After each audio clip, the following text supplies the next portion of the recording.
Procès en diffamation engagé par Didier Raoult, la direction de l'IHU se désolidarise de son ancien directeur.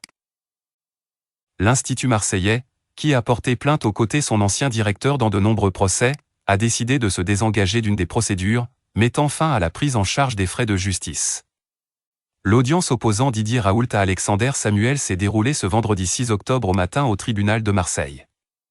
L'ancien directeur de l'IHUM attaque en diffamation ce professeur de biologie moléculaire, farouche critique de l'IHUM et passionné de lutte contre la désinformation scientifique.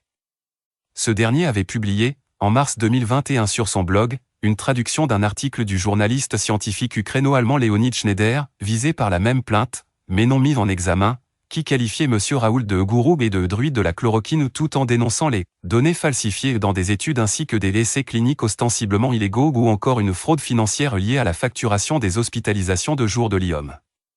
Il me reproche aussi d'avoir ajouté une introduction qui prouverait que je me suis approprié le texte, alors même que ces phrases proviennent d'un article de Libération dont Leonid Schneider s'est inspiré, précise Alexander Samuel.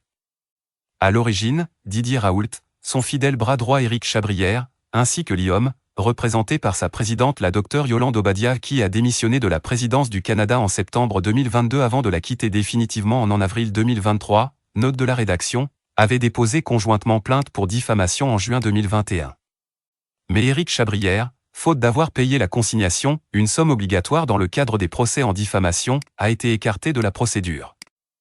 La première audience, qui s'est tenue le 21 février 2023, a été reportée à ce vendredi 6 octobre.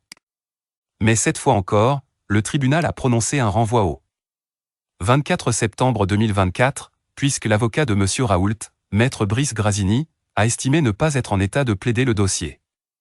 Je suis déçu parce que mon avocat, maître Mokhtar Abdenouri, et moi-même, étions prêts, regrette Alexander Samuel.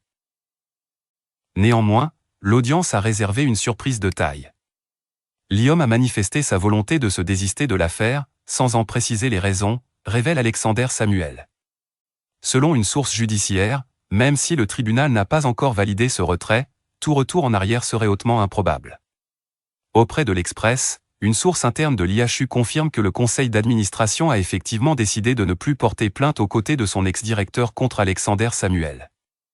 L'IHUM était intervenu en défense de M. Raoult pour la protection des fonctionnaires à l'époque où le conseil d'administration était dirigé par ses disciples. Mais ce qui n'est plus le cas. Il est désormais considéré qu'il s'agit d'une affaire privée et qu'il n'y a pas lieu d'intervenir, nous indique-t-on. Conséquence directe, les frais judiciaires de M. Raoult ne seront donc plus assumés par l'IHUM. Cette décision pourrait donc être lourde de conséquences pour l'ancien directeur, puisque l'IHUM a porté conjointement plainte dans une dizaine de dossiers.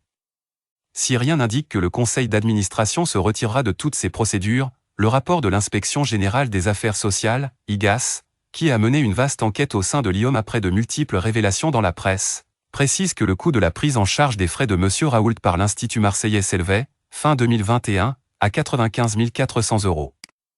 Les conclusions du document, au vitriol, s'ajoutant à celles tout aussi sévères de l'Agence nationale de la santé et du médicament, ANSM, ont mis en évidence une impressionnante série de dysfonctionnements, donc des inconduites scientifiques majeures. Elles ont conduit à une mise sous tutelle de l'IHUM et à une réorganisation partielle de sa direction. Interrogé par l'Express, maître Brice Grasini, s'est refusé à tout commentaire.